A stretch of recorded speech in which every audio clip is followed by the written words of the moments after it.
I'm Chris Wallace. Hurricane Nate hits the Mississippi Gulf Coast.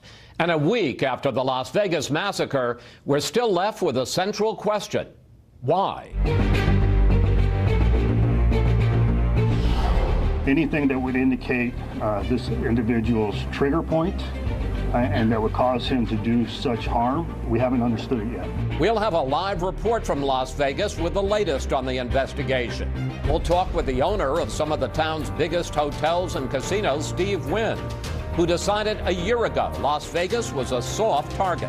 We profile or inspect or examine everybody that enters the building. Steve Wynn, only on Fox News Sunday.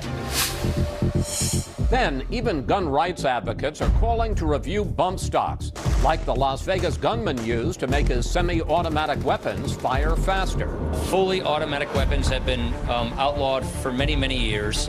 This seems to be a way of going around that. Is this the start of sweeping gun controls? We'll ask Chris Cox, Executive Director of the National Rifle Association. Plus, as President Trump decides whether to decertify the Iran nuclear deal, his Secretary of State denies he's considered quitting. The Vice President has never had to persuade me to remain as Secretary of State because I have never considered leaving this post. We must put an end to Iran's continued aggression and nuclear ambitions. We'll ask our Sunday panel about the relationship between the President and Rex Tillerson as they weigh a major policy change. And our Power Player of the Week. A professional football player goes out of this world to make a difference. My perspective shifted. I wanted to come home and really help inspire that next generation. All right now on Fox News Sunday. And hello again from Fox News in Washington. We'll get the latest on the investigation into the Las Vegas mass shooting in a moment with a live report. But we begin with breaking news. Hurricane Nate made landfall early this morning, striking Biloxi, Mississippi with heavy rain and winds of 85 miles per hour, causing flooding and power outages. Nate has now been downgraded to a tropical storm. Let's get the latest on Nate's path. Chief Meteorologist Rick Reichmuth is in the Fox Weather Center in New York. Rick.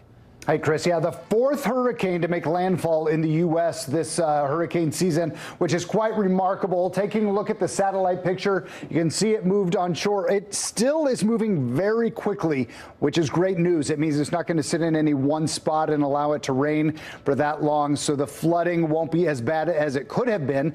That said, over time, this is going to pull up in across parts of the Tennessee Valley, Ohio Valley, and eventually out across parts of the Northeast because it's interacting with a cold front coming in. It's going to wring a lot of moisture out. So this is the future radar. Throughout the day today, rain moving through North Georgia mountains, the Tennessee Valley, in towards the central Appalachians during the overnight hours.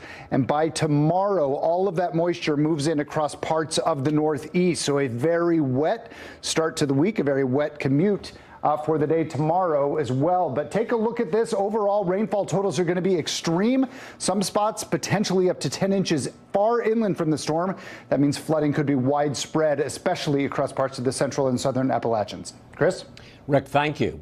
Now to Las Vegas, where investigators are still looking for a motive into why Stephen Paddock opened fire on a crowd last Sunday night, killing 58 people and wounding almost 500. Will Carr is live in Las Vegas with the latest. Will. Chris, authorities say as Paddock was perched on the 32nd floor of Mandalay Bay, he left a note on his nightstand. Now 60 Minutes reporting that note had calculations so he could maximize his accuracy as he fired down upon the crowd. And when that happened, thousands scattered. People raced over in this direction. They physically pushed down this fence and then they ran over onto airport property trying to get to safety. And while questions continue to swirl around motive, authorities are putting up billboards across town asking for help. There are also reports that the FBI is starting to believe Paddock had severe mental illness that went undiagnosed. 58 people were killed in the attack, almost 500 injured before Paddock shot and killed himself. Investigators are continuing to question Paddock's girlfriend, Mary Lou Danley. We've learned the couple traveled and went on at least a dozen cruises. And as the investigation continues, this community continues to try to heal. Vice President Mike Pence took part in a unity prayer walk on Saturday. We do mourn with those who mourn and grieve with those who grieve, but we do not grieve like those who have no hope, because heroes give us hope. Along those lines, a carpenter drove into town from Chicago and he put up 58 wooden crosses. On each cross is a victim's picture and their name. Really a touching reminder of all the people's lives who were lost. Chris. Will Carr reporting from Las Vegas. Will, thanks. The Las Vegas massacre raises new questions about how to prevent these attacks. Joining me now for an exclusive interview, one of the giants of Las Vegas, Steve Wynn, chief executive of Wynn Resorts, who's been thinking about this problem for a long time. Steve, it was over a year ago when you said that Las Vegas was a target city and you were going to harden your hotels and casinos. What did you do? Actually, it was 2 years ago Thanksgiving, and I got every consultant and advisor I can think of to come through, from Ray Kelly to people from SEALs Team 6. It took us from Thanksgiving until May to develop and institute and recruit a program of counterterrorism, and it'll be 2 years this May. It started in 2015. And without going into great detail, what kind of things do you have on your facilities?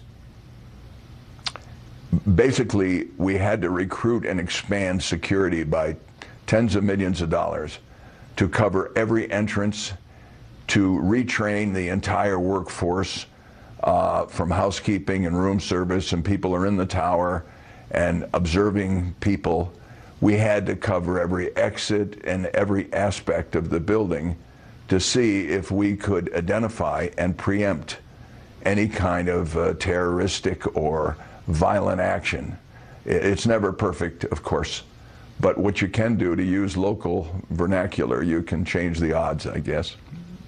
So, given all of that, and I know that you had hidden metal detectors and you had profilers in your casinos watching the people walking in and out, would any of those measures have prevented Stephen Paddock from checking into one of your hotels instead of the Mandalay Bay, to have brought in these suitcases carrying his arsenal, a couple of suitcases at a time, checking into a room on a high floor, knocking out the window and raining terror down on people below? Well, I know that my friends at MGM are particularly fastidious about trying to protect their employees and their guests. Having said that, there are a couple of things in retrospect, and it's always good to look over your shoulder on these things, but we have a routine with housekeeping, with room service, with audio-visual, anybody that goes in the room to do an inspection. We also have rules about do not disturb. If a room goes on do not disturb for more than 12 hours, we investigate. We don't allow guns in this building unless they're being carried by our employees, and there's a lot of them. But if anybody's got a gun, and we find them continually, we eject them from the hotel. So if he had suitcases carrying these automatic or semi-automatic weapons, would you have been able to spot that if they were in the suitcases being carried up to his room? Well, we certainly wouldn't invade the privacy of a guest in a room. But let's put it this way. The scenario that we're aware of would have indicated that he didn't let anyone in the room for 2 or 3 days. That would have triggered a whole bunch of alarms here.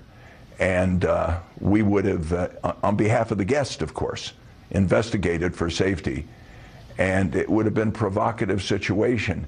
I'm sure that the same is true at other hotels, but in this hotel, a 36-hour, a 24-hour, a 36-hour do not disturb on a room is a predicate for investigation. After the shooting last weekend, you started having security at the entrances to your hotels, wand people, inspect bags being brought in. Are you going to keep doing that? And with 2020 hindsight, the benefit there, have you thought of new measures that you're going to take to try to prevent another one of these massacres from happening, using one of the Wynn resorts as a perch to fire down on thousands of people on the street below? Well, if I can clear the record, We have been guarding the doors for 2 years, every single day, 24 hours a day. We have magnetometers at any place, at every employee entrance, and at every place of human collection, like the nightclubs. We don't wand people at the door. That's not necessary. We profile or inspect or examine everybody that enters the building. And under most circumstances, it's unnecessary to wand people or to do any kind of invasive procedure. The things we're looking for that represent potential threats are much more obvious and allow us a great deal of freedom in allowing us to not interfere with the normal flow of people in and out of the building, which is close to 15 or 20,000 people a day. I understand that Stephen Paddock had gambled and stayed at your properties along with a lot of other places along the Strip. I know you talked to your security team afterwards. Looking back, after talking to all of them, how much of a profile did you have on him, and was there anything in that profile that should have raised a red flag? It's an interesting question. He's been staying in Las Vegas since '06. So, we're talking about 11 years with his girlfriend, or at least in recent years, frequent visitor once or twice a month to this hotel and others. The most vanilla profile one could possibly imagine.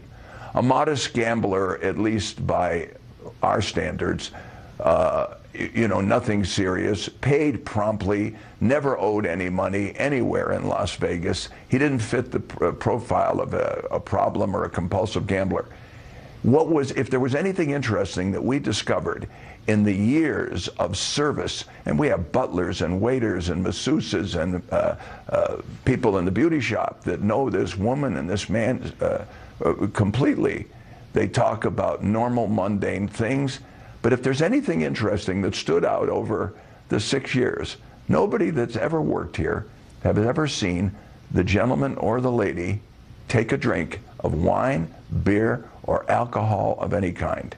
Now, a lot of people don't drink, but considering their frequency of all the restaurants and their behavior as normal tourists, taking advantage of everything that's available in our resort, they never ever imbibed in any liquor. Their behavior was conservative, private, understated in every way. You never ever would stop a man like this coming in the building. However, nobody in this company's history, no public person has ever walked in the service elevator unless they were accompanied by security. That wouldn't happen. Secondly, did he go in the service elevator, Steve? I'm just saying anything like that. I'm not sure whether he did, but nobody ever goes in the back of the house unaccompanied by security. But another thing, being in a room for 3 days in a do not disturb situation, that would have triggered an alarm here, and would have been considered as a potentially dangerous thing from the guest's point of view, that maybe the person was ill. And we would want to inspect and see that they were safe. We'd go into the room. We'd want to know more about anybody who was sequestered in a room for more than 12 hours. That would be something that our people have been trained to look out for. Steve, you and I have known each other for some years. You are a very smart man who knows almost everything, has seen almost every aspect of human conduct. Do you have a theory? Do you have an instinct for the big question, why Stephen Paddock did what he did? No. But I have this feeling, Chris. This is a man who behaved rationally, privately, a little introverted, liked to play video poker, but he was a rational man, and every historical review of his behavior indicates that he was a rational man. So was his girlfriend. And yet he prepared, over an extended period of time, a totally irrational act. Now, this sounds like someone either totally demented, a behavior which he never evidenced, or someone who's sending a message. This is a plan.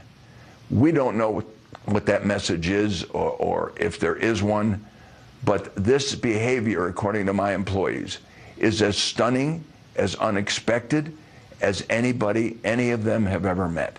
And that's the status, you know, that I hear from the sheriff and watching television. That seems to be the momentary analysis of the situation. I really don't have anything to add to that. Steve Wynn, thank you. Thanks for your time. And we'll be watching how you and the rest of Las Vegas respond to this terrible tragedy. Thanks again, sir. We'll be fine. We'll be fine. The president did a good job.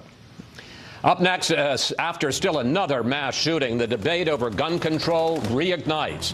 But this time, even the National Rifle Association is calling for more regulation. We'll talk with the NRA's executive director when we come right back.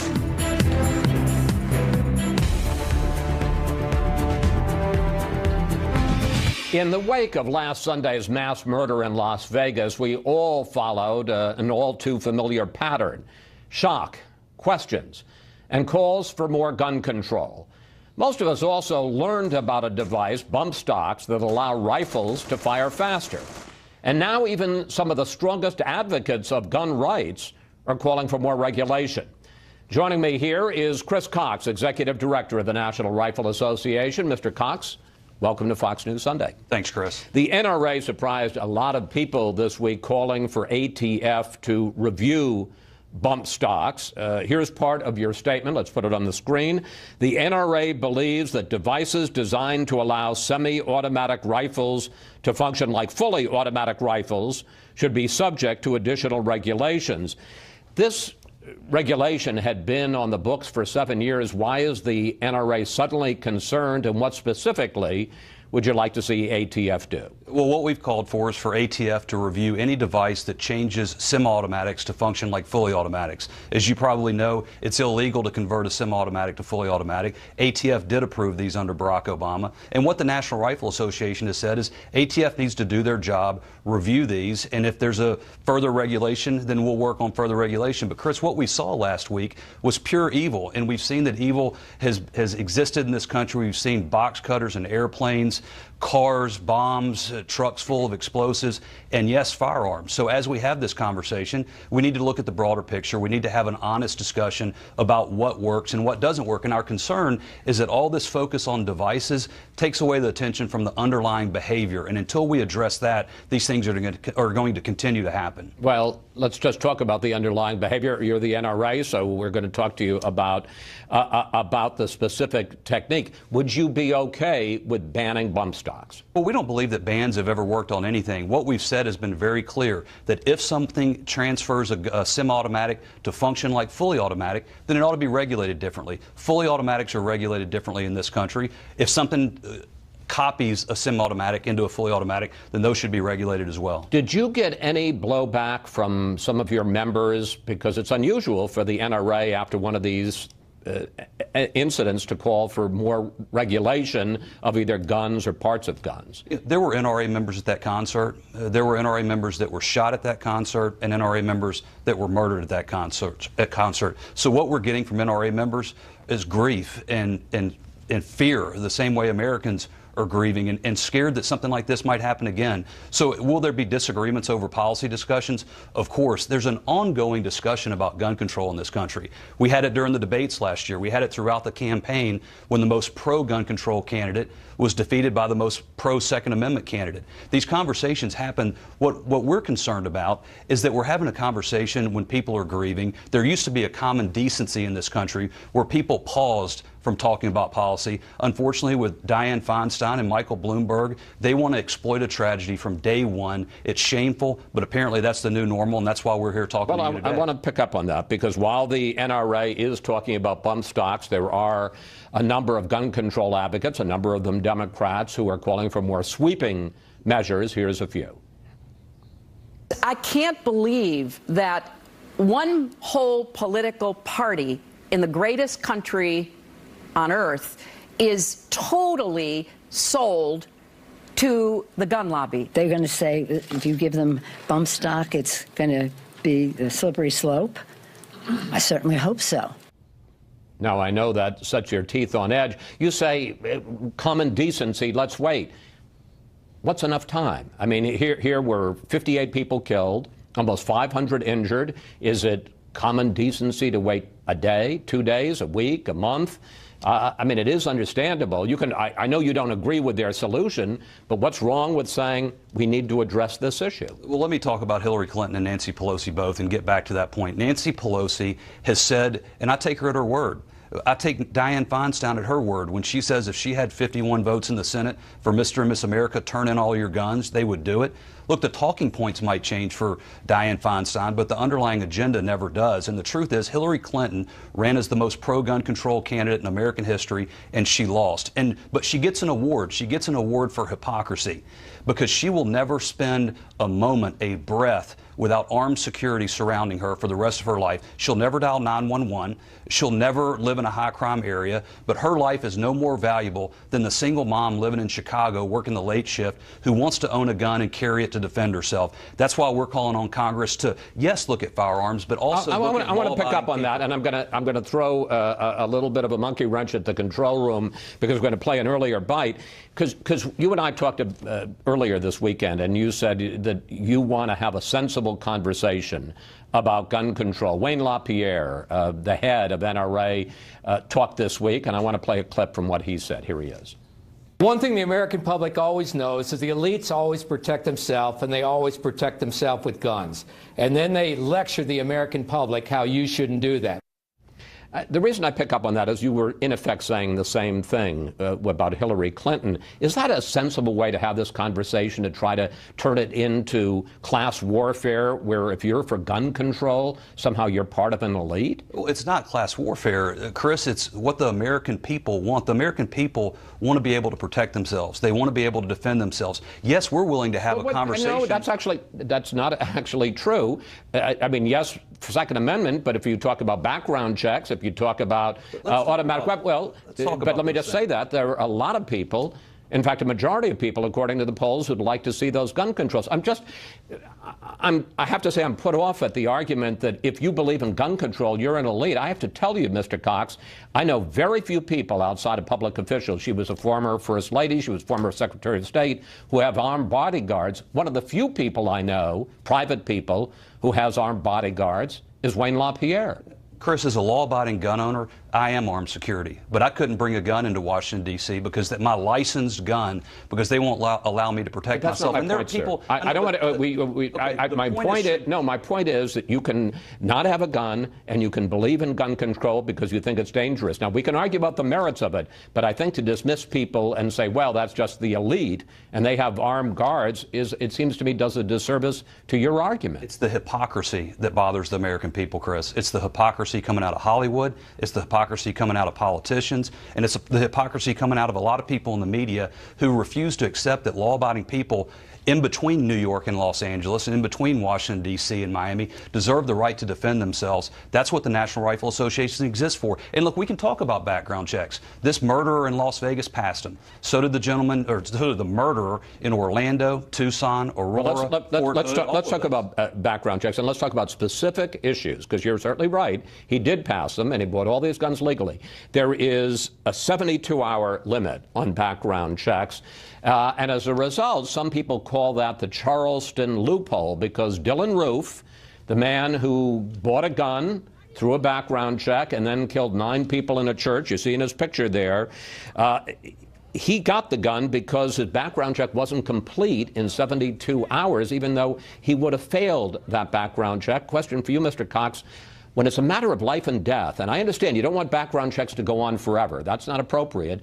But when it's a matter of life and death, couldn't it be 4 days or 5 days and not 3 days and he gets his gun? Sure. The National Rifle Association has worked to include every mental health record, every court adjudication, every criminal record to make sure that people don't fall through the cracks. The National Rifle Association... That's not true, sir. That's absolutely true, No, Chris. it isn't. Forgive me. In February, President Trump signed a measure that said that the Social Security Administration no longer has to provide information on mental disorders to the National Background Criminal Check, and the NRA supported that. That is a complete misrepresentation of our position, a complete misrepresentation of what President Trump did. What he said is you can't arbitrarily deny a senior citizen their Second Amendment rights based on no finding of dangerousness. The only finding was that they asked somebody to help them manage their financial affairs. If you think that somebody needing help with a checkbook should eliminate them from exercising their Second Amendment, then you fundamentally disagree with mental disorders.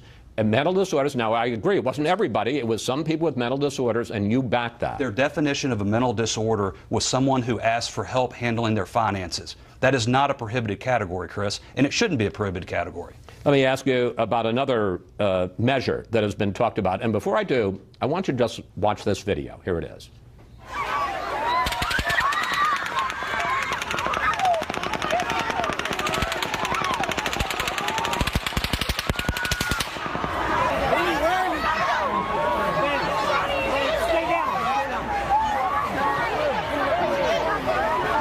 You hear that gunfire. One reason that Stephen Paddock was able to fire so quickly, so many shots so quickly, was because he had a high-capacity magazine. He had a bunch of them that held between 60 and 100 rounds. Now, I understand Second Amendment, Supreme Court has ruled on it. Why do you need to have a magazine that holds 100 rounds? There's no one in America who watches that video who's not horrified. And the NRA members that were at that concert, I'm sure, were more horrified than you and I were. And so the question, and it's a fair question, and it's to ask if banning me from owning these sorts of things would prevent a criminal from going out and misusing them. That is a fair question. And what you have to do is you look at what has Congress done. Congress banned semi-automatics and high-capacity magazines for 10 years. 10 years, and Bill Clinton's own Justice Department said it had no impact on crime. California still bans those magazines, but it didn't prevent San Bernardino or Santa Barbara. In Europe, there's virtually entire bans on everything, but it didn't stop murderers using machine guns. And we're running out of time, sir, but even when you see that, and that horrific video, and he's firing those, and it's because of the bump stocks, and it's because of the magazines that he's able to fire 100 rounds in a few seconds, less than a minute. No qualms about allowing people. Let me flip it around. Why should, in 30 seconds, if you will, why do shooters need people that hunt to protect themselves? Why do they need magazines with 100 rounds in them? People need, first of all, it's intentionally designed to scare people. People own magazines of different capacities for different reasons. You don't think 10 rounds would be enough? It depends on what you have it for. It depends on what you have it for. People can own things safely and responsibly and be a danger to no one. And that's the part of this conversation. It can't be a fair and balanced conversation if you're not willing to discuss the broader problems that we have with a violent culture coming out of Hollywood, with video games that have fundamentally changed how military simulators work. Mr. Cox, this obviously didn't think we were going to settle this in this short period of time. Thank you so much for coming in today. Please come back and we'll continue the conversation. I look forward to it. Thanks, Chris. Hopefully not after another one of these terrible tragedies.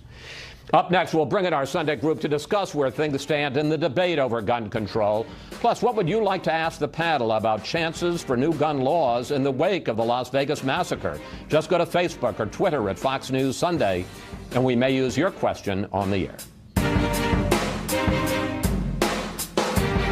Apparently this allows you to take a semi-automatic, turn it into fully automatic, so clearly that's something we need to look into. I hope senators will finally summon the political courage to stand up and say enough is enough.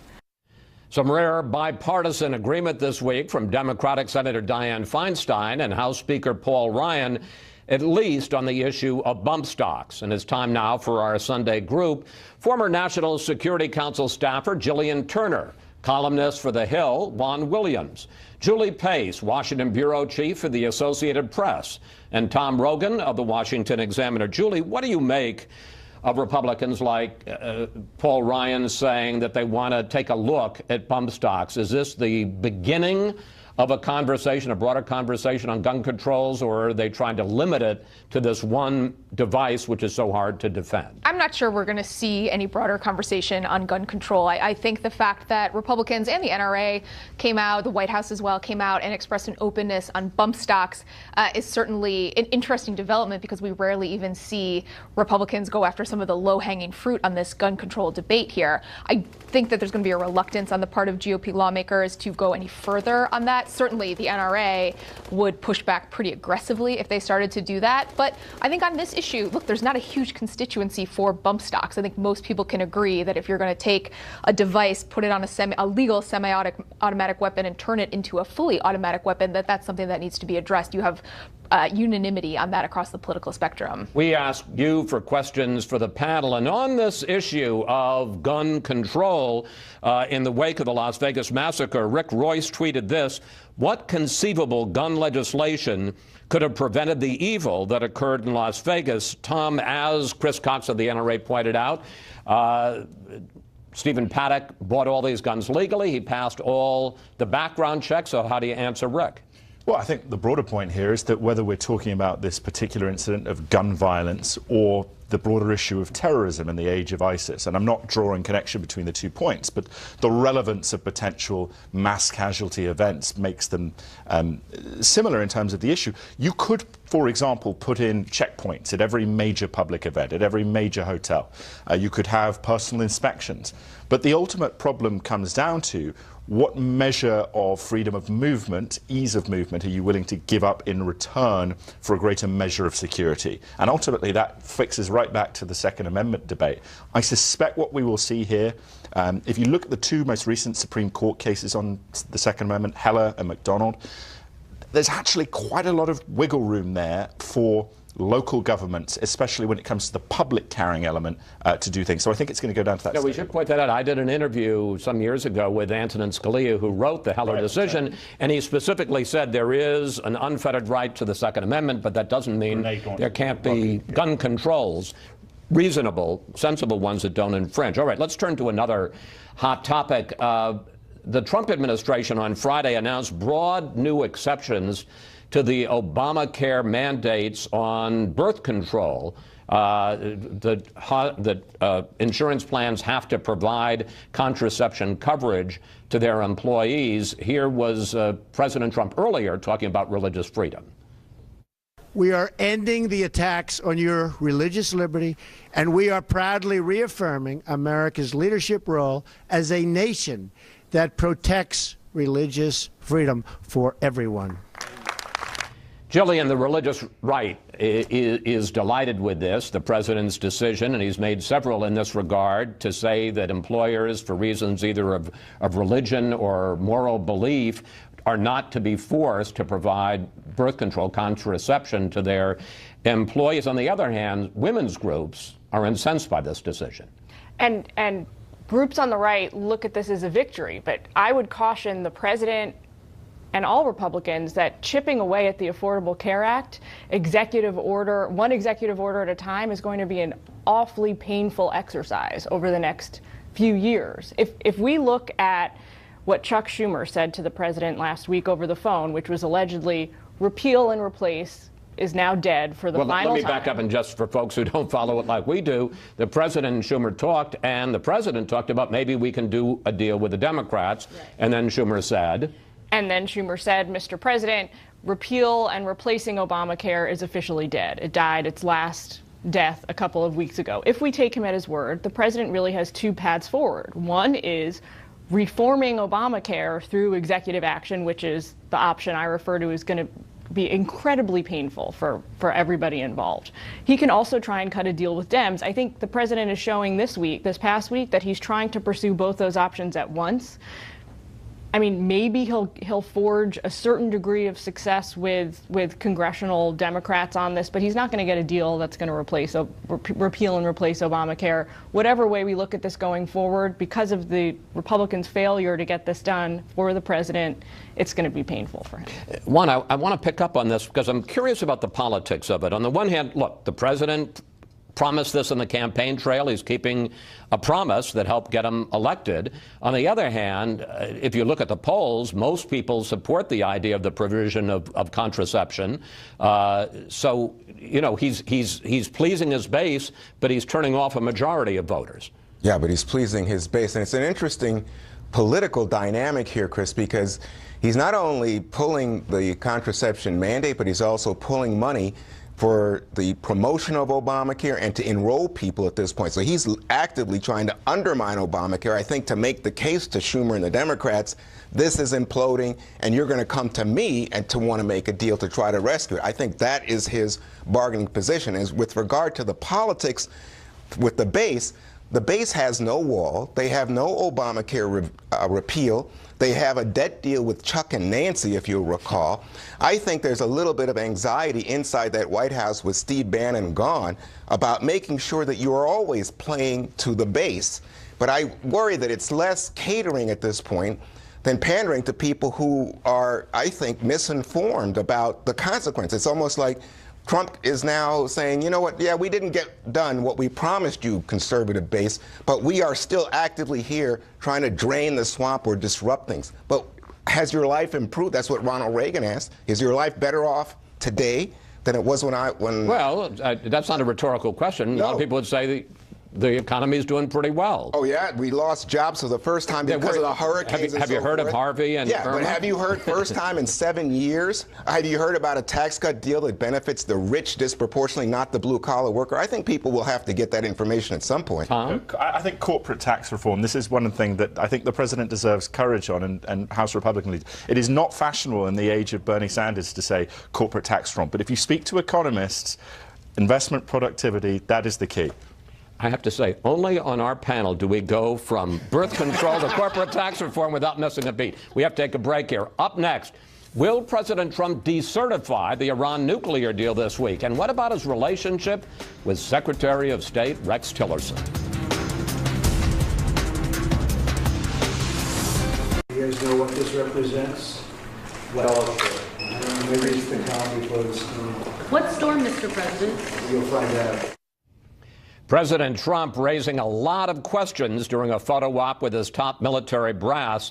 And we're back now with the panel. Well, one thought about a possible storm is that the president may, and in fact is expected to announce this week, that he will decertify the Iran deal, say that is no longer in the national interest. But that doesn't end the deal. It then goes to Congress, and the Congress has 60 days to decide whether or not they're going to reimpose the sanctions that were lifted as part of the deal. And if they don't do that, then guess what? We're still in the deal, which raises the question, Jillian, what would that half step? He decertifies, but the sanctions stay lifted. What would that accomplish? Well, it's a sort of middle ground for the president, which is why maybe he's going to go in this direction. It's a middle ground in that it doesn't kill the deal, but it passes the buck to Congress. So the first reason I think the president is not going to recertify is that he enjoys nothing more than passing the buck to Congress, making them make these hard decisions like we saw with DACA. What will happen if he does not recertify Iran's compliance with the JCPOA on October 15th? Which is the Iran deal. The Iran deal. It hands it to Congress, and they have 60 days to debate and then make their own decision via a vote. The second reason I don't think he's going to recertify is that the albatross around his neck at this moment is every 90 days he's got to very publicly sign an agreement that shows Iran has been complying with this deal. It is something that is a thorn in his side on the foreign policy spectrum like nothing else. It is an Obama, from President Trump's perspective, this is an Obama-era So once he legacy, decertifies, he's off that hook? He's just itching to free himself from that. This is exactly what we've heard, that it's the act of having to certify every 90 days, that Trump actually has to sign a certification that is driving him crazy, that is one of the driving factors in this debate, which is pretty amazing, actually. Defense Secretary Mattis testified before Congress this week, and he was asked the key question on this matter. Do you believe it's in our national security interest at the present time to remain in the JCPOA? That's a yes or no question.